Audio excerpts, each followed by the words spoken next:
Oke, kawan-kawan semuanya, Assalamualaikum warahmatullahi wabarakatuh.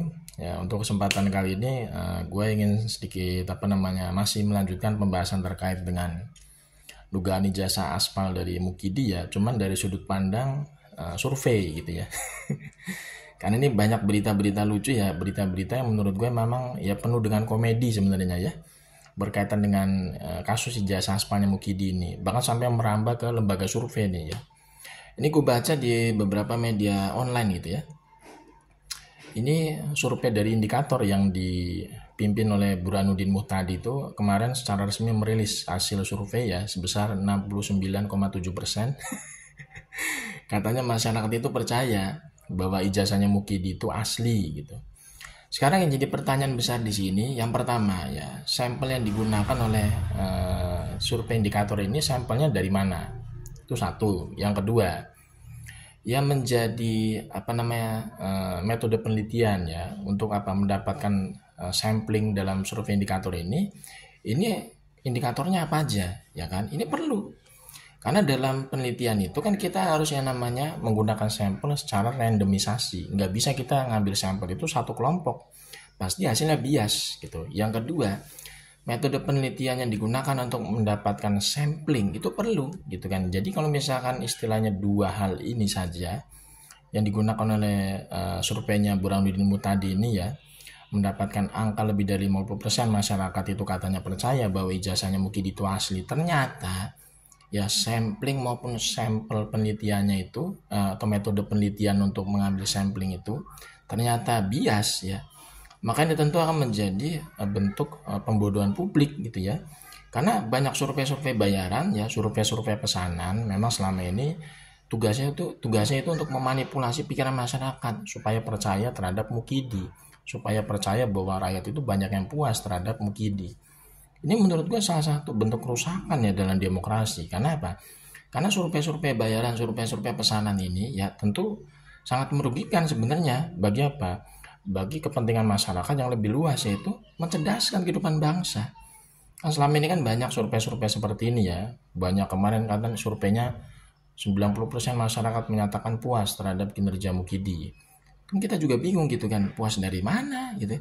Pengangguran meroket, utang negara tembus sampai 8.000 triliun ya kan. Kemudian neraca perdagangan defisit, APBN defisit, kemudian kenaikan pajak di mana-mana. Itu selama Mukidi kemarin jadi presiden kan seperti itu ya kondisinya kan. Kemudian iklim industri dunia usaha banyak yang bangkrut gitu.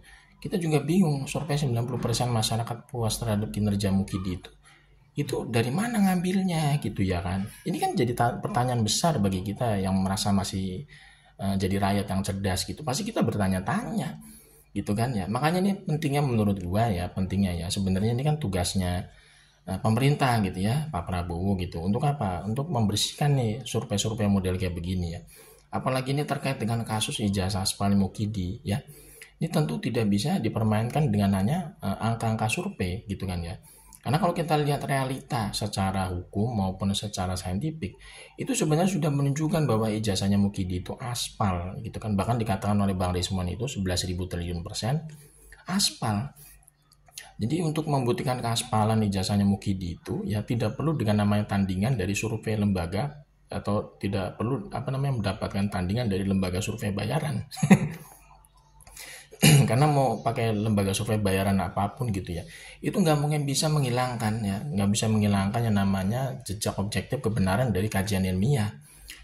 Kalau misalkan kita lihat secara saintifik aja, itu udah jelas lah.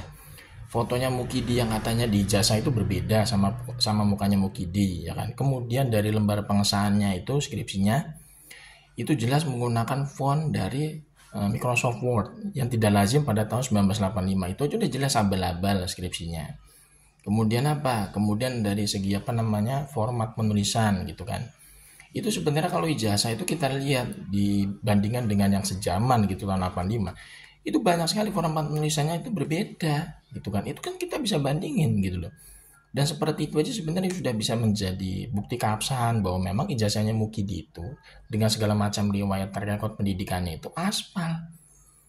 Jadi nggak mungkin bisa dihentikan dengan namanya survei-survei bayaran seperti ini yang dilakukan oleh survei indikator gitu ya. Ini termasuk apa namanya pembodohan publik gitu ya kalau kita percaya dengan yang namanya lembaga-lembaga survei seperti ini, karena emang lembaga survei bayaran itu memang tugasnya untuk apa? Memanipulasi pikiran masyarakat supaya kita percaya dengan Mukidi, supaya kita percaya dengan ijazahnya Mukidi itu asli. Itu kan pembodohan publik. Makanya hal-hal seperti ini tuh apa namanya harusnya dihentikan gitu ya. Karena masyarakat itu harus apa? Dibikin cerdas. Bukan malah dibikin bahlul pokok seperti Mukidi gitu ya. Percaya-percaya angka survei seperti itu, padahal sampelnya juga kita nggak jelas ya kan. Samplingnya apa namanya, metode penelitiannya randomisasi atau tidak. Ya kan itu kan perlu dipertanyakan. Karena bisa jadi yang dijadikan sampel itu hanya komplotannya Mukidi atau pendukungnya Mukidi gitu kan. Jadi sampel yang digunakan oleh survei indikator ini tidak random, karena kita sendiri sebagai masyarakat, gua aja nih contohnya ya, gua nggak pernah ya mendapatkan pertanyaan dari lembaga survei. Makanya ini kan pertanyaan besar gitu kan ya, lembaga-lembaga survei seperti itu mendapatkan angka seperti itu sampelnya itu kan sepertinya tidak acak gitu kan, karena kita sendiri nggak pernah mendapatkan pertanyaan dari lembaga-lembaga survei ketika mereka mendapatkan ketika mereka membuat survei gitu kan secara kualitatif gitu loh.